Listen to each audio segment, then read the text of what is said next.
Good evening. Welcome to the Town of Auburn Energy Committee meeting on Monday, November 23rd. It is now called to order at approximately 5:53 p.m. This meeting is being recorded and broadcasted by local access programming.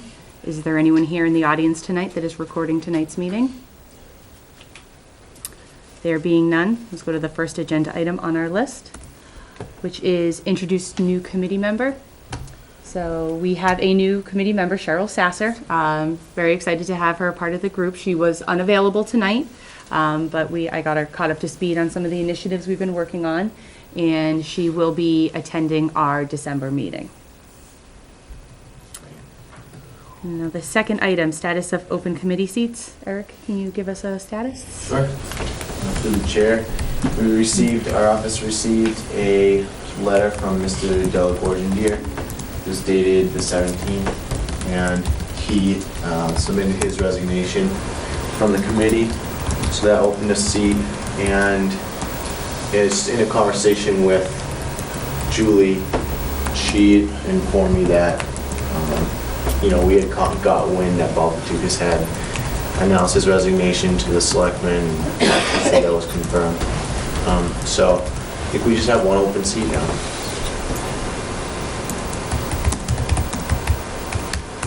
Okay, great. All right, our next agenda item, National Grid, winter energy prices, distribution rates, and grid modernization. Kevin Shaughnessy from National Grid has come here tonight to share a presentation with us. So thank you, Kevin. Thank you, and to the committee members, thank you for inviting me to speak about three topics which affect every one of our customers in Massachusetts. That being winter electric energy supply rates, our distribution rates, for which we've filed with the Mass Department of Public Utilities on November 6th, a rate filing for an increase in rates, which would go into effect, depending on whatever the department approves, October 1st, 2016. And then finally, grid modernization. So winter electric supply prices, recognizing that the town of Auburn now has an aggregate supplier. Most of this does not pertain, but I wanted to cover the topic because even though the town has an aggregate supplier, the costs of electricity are volatile now.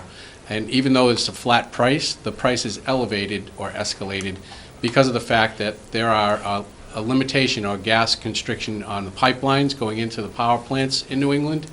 In the year 2000, the fuel used in power plants was 15% natural gas in New England. In the year 2015, we're getting much closer to 50% natural gas fueling power plants in New England. We also have a large amount of gas growth on the residential and commercial side in New England, and I'll talk a little bit more about that in a moment. But electric supply prices, National Grid no longer, since 1998, we had to divest our ownership in power plants in New England. And in doing that now, we go out into the open marketplace for residential and small commercial every 6 months. So customers feel that bump. Those that do not have a competitive supplier feel that bump every winter because of that gas constriction issue. Nothing's changed for pipeline going into the power plants, but as I mentioned, gas usage in the power plants has grown significantly across New England power plants. So those prices are set twice a year as required by the Mass Department of Public Utilities, and that can represent, as it did last winter, up to 2/3 of an electricity bill that each one of us pays. So we have the volatility of prices due to natural gas pipelines in New England. And winter electric prices are down over last winter, which is great news, but there still was a significant bump this year. So we filed with the Mass Department of Public Utilities on September 15th. The department came back and approved the prices on the 22nd. That price is now 13.1 cents, which is significantly over what the town of Auburn residents and businesses will be getting. And that's up over 9.2 cents, what it was this past spring and summer. Residential customer will see an overall bill increase of 21.3% this winter, which is painful, especially for those on set budgets. We recognize that. A typical residential bill will be now $110.18 over what was in the spring and summer. $90.82.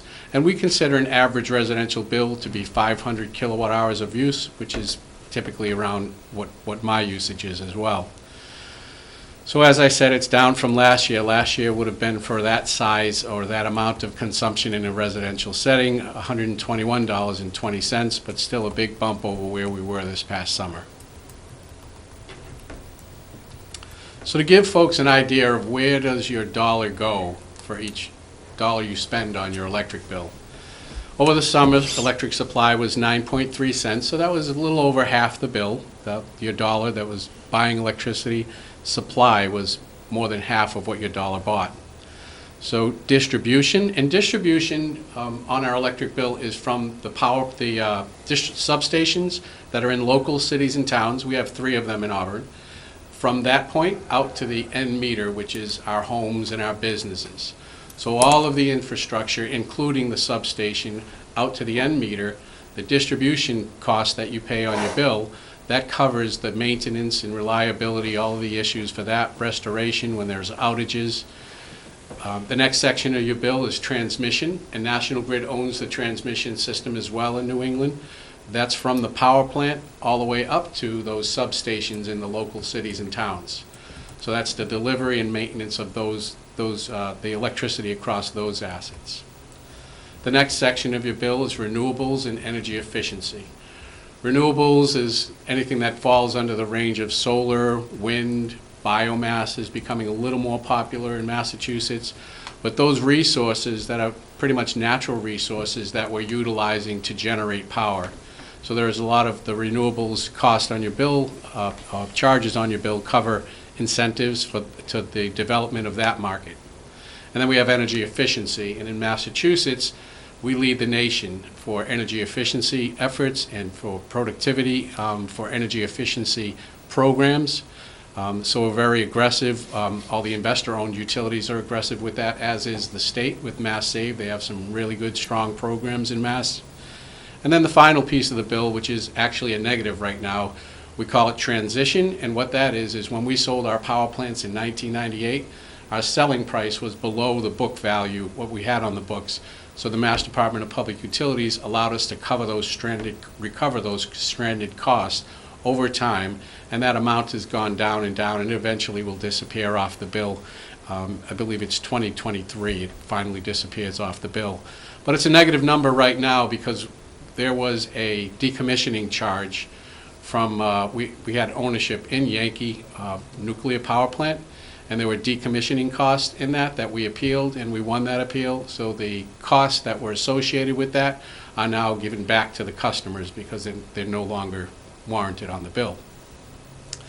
So the next slide gives you an idea of how that grows. When electric supply grows on a bill, more of your dollar is going towards your supply. In this case now, November 1st forward up to April 30th, 60% of your dollar is going to be towards electric supply.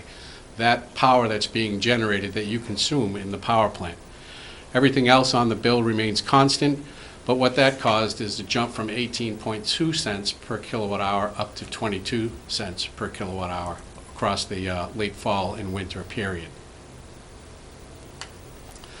So as I said, that we recognize that causes problems for folks on a set budget, folks that making tough decisions between buying medicine, buying food, paying bills. So we're very aggressive with our energy efficiency programs on our websites and our advertising. We urge customers to take advantage of energy saving tips that we have on our websites, incentives on a wide variety of energy efficient home equipment like power saver strips, programmable thermostats, high efficiency furnaces and boilers. And to get more information on that, customers can go online to www.ngrid.com/billhelp. We also are actively promote programs run by Mass Save, and I know I've had them out to my house a couple times. They do things automatically. You'll get 6 LED light bulbs when they come in. That'll drop your energy usage in the home somewhat.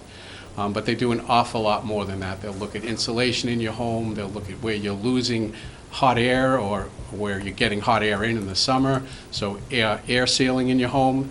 They do an awful lot, and we all pay for that on our bill monthly. So you might as well utilize it, have them come in and do a free home energy audit. They do a fantastic job. And you can access Mass Save at www.masssave.com. Another means that we have of trying to help folks, I know I take advantage of this myself, is billing options. I utilize budget billing. So I know that there's going to be swings in not only my usage, but in the cost for electricity. So I set up a budget, and I know what I'm going to have to pay each month of the year. So I don't see those peaks and valleys in my usage or in the cost for electricity. And at the end of the year, they do a true-up, and they take a look at what did you spend on electricity versus what did you use. And there's that 1 month true-up, but then they'll set the budget for you for the upcoming year. And things change in our homes. We have children that leave or children that come back, and we have homes growing and going less in size. So it's a good program, and the year true-up gets you back on track for whatever lifestyle changes you might have had in that year. Another program we utilize with our low-income customers is an arrears forgiveness program. So folks that are having difficulty with their bill, if they're on a low-income rate, we allow them to get onto a program with us, a payment program, and we'll forgive a large portion of their arrears balance if they stick to the payment plan that we have with them and complete it. We'll forgive a majority of their arrears balance. That's a one-time shot they get at that program. And then, of course, supply options. In Auburn, the town has done some great due diligence to allow customers a great price on aggregate billing. But we encourage customers that may not have that opportunity to get out there on the website that we have, or mass.gov. All the suppliers that are approved in Massachusetts are on that site. It's a bit of a homework lift, but worth it. You go through and pick a price that you like, pick a company, make a few phone calls, but always know the contract terms for a contract that you're entering in, we suggest to customers, and get a written copy of the contract and know when your contract's going to expire. One of the great things with aggregate supply is the town handles that, so it's a great program, and kudos to the town of Auburn. Next thing I'd like to discuss is our distribution rates. So currently our distribution rates cover this portion, as I spoke of briefly a moment ago, from the substations in the local cities and towns out to the end user, your homes or businesses, and all of the equipment that goes on to include the substation out to the home. On your bill, that's on the top portion of your bill. You have two portions to your bill. One of them is called delivery, and that's where you find distribution, renewables, energy efficiency, transition charges, transmission, all of those get bulked into delivery. It's everything that's not the power plant. And then the other piece is called supply, and that's where your aggregate supply price would be seen on a bill. But the one line item highlighted here, distribution charge, that is what we've approached the Mass Department of Public Utilities for a rate increase for. And currently, we recognize that the prices for electricity, we need to go back to the Mass Department of Public Utilities, because the prices that are on your bill right now for distribution charge are from our test year of 2008. So a lot has happened since then. We've had cost increases for inflation, taxes, healthcare, our material costs. Currently, our property taxes are $58 million. That was $29 million in 2008, so that's doubled. Cost for a pole, and there are tens of thousands of them out there. Cost for a pole is up 9% from 2008. And we have many, many transformers out there. That's a 9% increase from 2006. So there's been a significant increase in our costs, and what it costs to keep the system reliable and safe as well. And that we term investments in the system. So the rates today that were from the 2008 test year, $170 million a year is what we applied for and what was allocated to maintain the system in Massachusetts. We spend over $200 million a year now. This year we're on track for $237 million. And that's to keep the system up and running reliably and safely for all our communities. This spend, though, is required for improved reliability and improved customer service. regardless of what we submit to the DPU, the Department of Public Utilities, their review ensures that National Grid invested in, operated, and maintained the system wisely and efficiently. So we filed our rate case on November 6th. They will undergo a very thorough and vigorous review at the Department of Public Utilities. And the difference that we have found from what we were approved in 2008 to what we need to run the system across the Massachusetts is $142.99 million, which sounds like a very large amount, and it is. But when you break that down for a typical residential customer using the 500 kilowatt hours again, that turns out to be about a 7% increase, or $7.75 per month is what we're requesting from the Mass Department of Public Utilities. Any change to the distribution rates, if approved by the Mass Department of Public Utilities, won't take place until October 2016.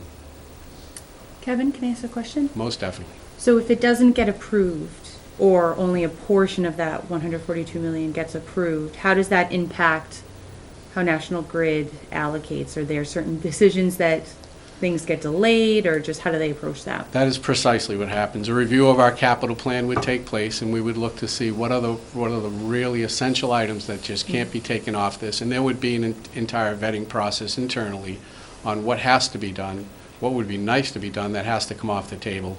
A lot of discussion would take place, but we live with whatever the Mass Department of Public Utilities authorizes us or provides an order for.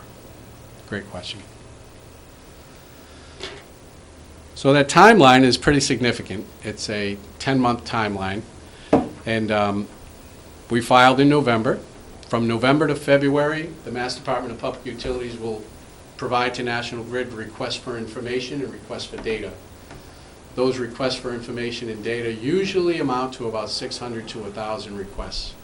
We have to substantiate everything that we ask for because they're doing their fiduciary duty for consumers in Massachusetts to make sure that what we're asking for and what we provided them for data was all a wise and efficient spend of money to operate our system. The next thing that'll happen after February is in March and April. We'll get company and third-party comments will be provided to the Mass Department of Public Utilities. And then in May, the department will go ahead and send out notices to communities for public hearings. The last rate filing we had, I believe we had 6 rate hearings across the state. So they announced to the towns when and where those will be for public comment. Following public comment, there are third-party and company initial briefs, and then reply briefs are done typically by July. In late September, the department will then issue the order for our request, and then the rates would go into effect for whatever they determine October 1st. So it's a very thorough and a very intricate process that the department does for ratepayers in Massachusetts. This slide just provides a little bit of a graphic as to where prices have been in the past, all the way back to '98. The light blue is actually the distribution charge that we're speaking about, and you can see that's relatively flat across the years. What we've seen for volatility is in the maroon colored portion of the graph, each of the bar graphs. And you can see the swings, especially as of late, with the last 2 years being the jump-ups because of gas constriction. The next topic I'd like to cover is grid modernization. You may have heard about the pilot in Worcester, the 15,000 smart meters and smart infrastructure in Worcester. Well, the Mass Department of Public Utilities last August came to us, it came to all investor-owned utilities and said we want to see a 10-year plan for modernizing the grid. And what is grid modernization? Grid modernization is an upgraded, modernized electricity grid that leads to fewer outages and shorter power outages. It also has new technology and two-way communication devices to more quickly identify location and cause of outages. Also, in a grid modernization program, you have tools or technologies, web-based applications, that allow for personalized monitoring and control of electricity down at the residential or commercial business level. And anytime you save energy, you save money. Time-varying rates is also part of a grid modernization program, and a lot of that time-varying rates is really to try and modify behaviors for people, because building power plants is required when you can't shave your peak. The power plants typically, you need more power plants because of peak usage. And that's when businesses are open, it's really hot or really cold, and everybody wants that power all at once. So with time varying rates, you're trying to stimulate behavior change so that people that can cut back their usage in those peak times see that there's a price point, and it costs more to do it at this time, so maybe I'll wait till the weekend or after 8 o'clock at night to dry my clothes, things like that. And of course, grid modernization will also allow for interconnection of a lot more renewable energy. So there's your solar, there's your wind, biomass, combined heat and power devices, because intelligent systems can see what's happening on the grid real time and make adjustments with what we call KVAR, reactive power, and just keep things in balance a lot better than the sun's out and all the solar panels are working, and then all of a sudden there's a lot less power coming from them, because even though they can still generate power when the sun's not out through UV, that drops significantly, and that affects the whole grid when that happens if you have significant solar power, and we've had tremendous growth in Massachusetts from solar. So in the summer of 2014, the DPU directed all investor-owned utilities to come up with that 10-year plan. We provided our proposal on August 19th with 4 options. There were a range of options that went from a slimmed-down version, if you will, and over a 5-year period, ratepayers would be paying $225 million for that. For the full-blown proposal, $830 million for that one. The impact on a bill would be 25 cents per month over a 5-year period for the slimmed-down version, the 225. For the larger program at $830 million would be about $1 increase per month per customer for 5 years. On the larger end, that's actually more of a mirror of what we have in Worcester, which is the smart meters in the homes, but also the intelligent devices out in the field. And the first success that we had was last February, where we had a feeder outage, lost 963 customers. In less than 4 minutes, we had 700 customers restored, and no one touched anything. That was the intelligent devices on the system isolating the outage and bringing customers back and rerouting power. And then in less than an hour after that, we had everyone restored because we knew where the problem was. Didn't have to go looking with spotlights in backyards to try and find it. So it's a tremendous system. We've had more instances of outages with the smart technology taking over, and it's a phenomenal system. I should mention on the low end, the $225 million, that's an opt-in program for smart meters, and a lot less of the intelligent devices out in the field, but still enough for us to monitor the health and welfare of the system, health and wellness of the system, but also to reroute power and to know where problems are when they happen without rolling trucks out there. For this submission that we made, there is, it's contingent on the DPU approval, and there is no deadline. The DPU does not have to rule one way or the other, but we're hoping within the next 2 to 3 months we do get some word back from the DPU as to which way they'd like to proceed with this. I just covered an awful lot of information. So if there are any questions, I'll be glad to field them. Kevin, my only question, I'm assuming that the grid modernization is separate from the budgets. It most definitely is. Okay. Yes, entirely separate. Does National Grid see other utility providers taking the modernization route? Yes. And is it working in other areas of the country, or is this other parts of the world? It is. It's actually going on across the world. The United States probably a leader in that. Mm-hmm. A lot of it going on the West Coast as well. National Grid chooses, though, to use field infrastructure as well as the meters in the homes for a more inclusive program. There are a lot of utilities that have done either the meters or they've done infrastructure in the field. We feel the inclusion of both is required to really have a grid of the future. The success story is pretty wild. Yeah, it is. I had another instance with the smart technology on my phone because I'm in the Smart Pilot. where I had the cable company come in and do something in my house, and 2 days later, I saw on my smartphone that overnight I'm using 17 cents per kilowatt hour, which I usually use 1 or 2 cents. Everyone's asleep, and it's just those things that are always running. And I couldn't figure out what it was, and then I determined that what had actually happened 2 days after I saw the jump.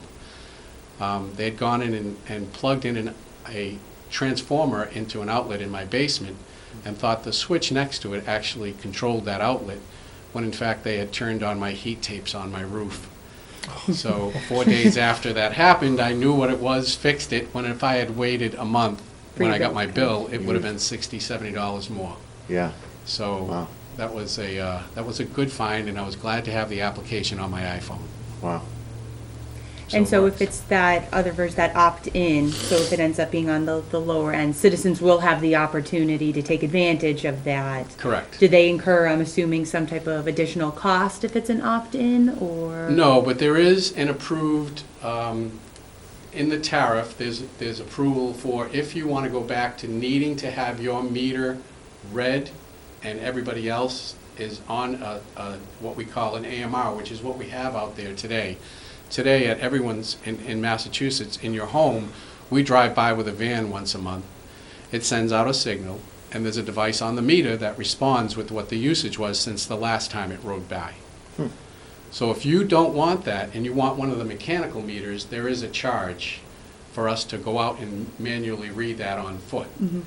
So I want to be clear about that. There's no bait and switch here, that if you wanted to get back to that, there would be a charge. Okay.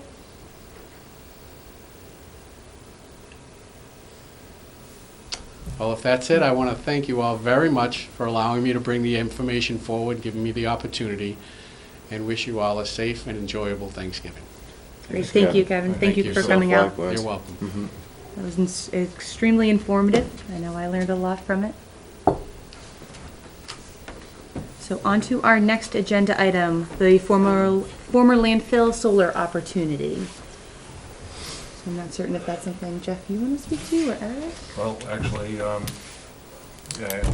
Eric and I have a meeting tomorrow morning at 11 o'clock with a consultant, or prospective consultant, let's put it that way, into looking into putting some type of solar farm at the former landfill.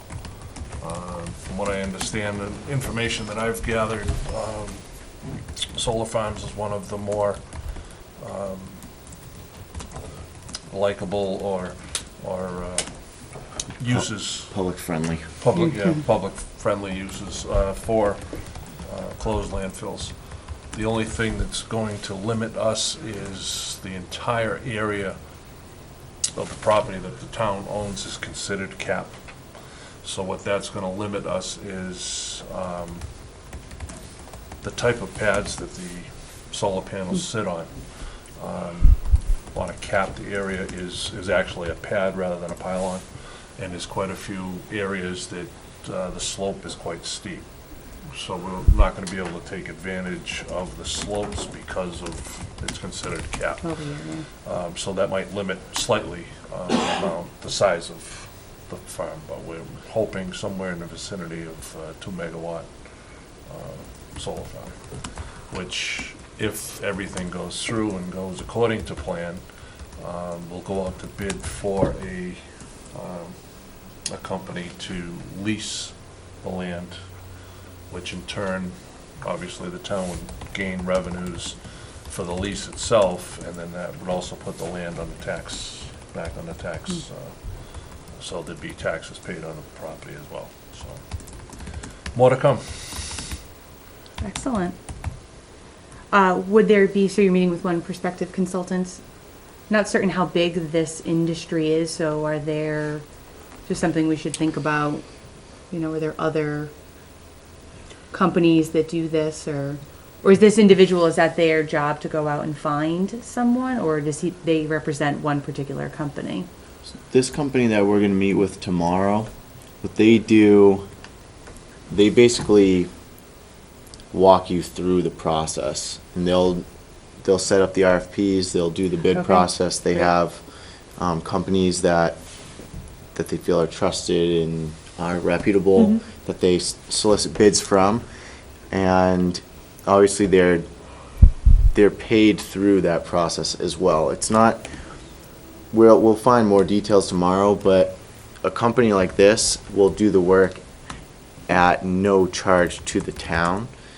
So if we're getting all this effort without having to Any upfront? do the work or pay money, obviously there's some way that they're getting their pay. But the town still has final say on who they pick and Yeah, all of that? Okay. we would do the selection for the developer, and they would work with us to design the lease to fit the town's, what we desire. The other options that we have are, Jeff has collected sample RFPs for similar projects across the state. So we have the option, if we feel it's doable, to put the RFP together ourselves. And there's probably an option in between wholesale doing it ourselves and wholesale Consulting. I don't know if honestly, I don't know if there's any advantage for us, especially with this consultant in particular, where there's no upfront money that the town has to pay. Mm-hmm.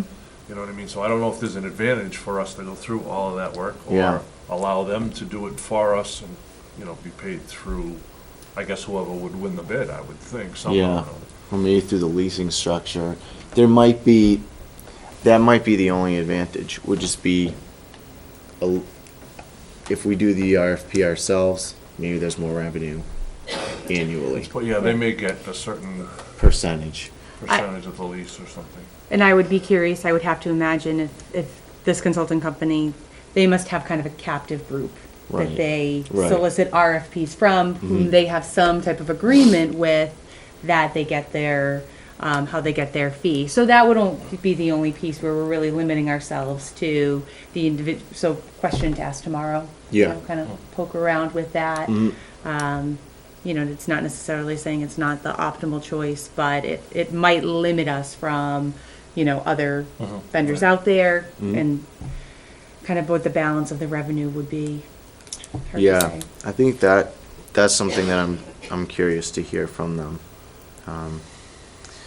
The company, if anyone's interested, that we're going to meet with tomorrow is PM ESCO, and they have an alternate named Power Management. Pardon me.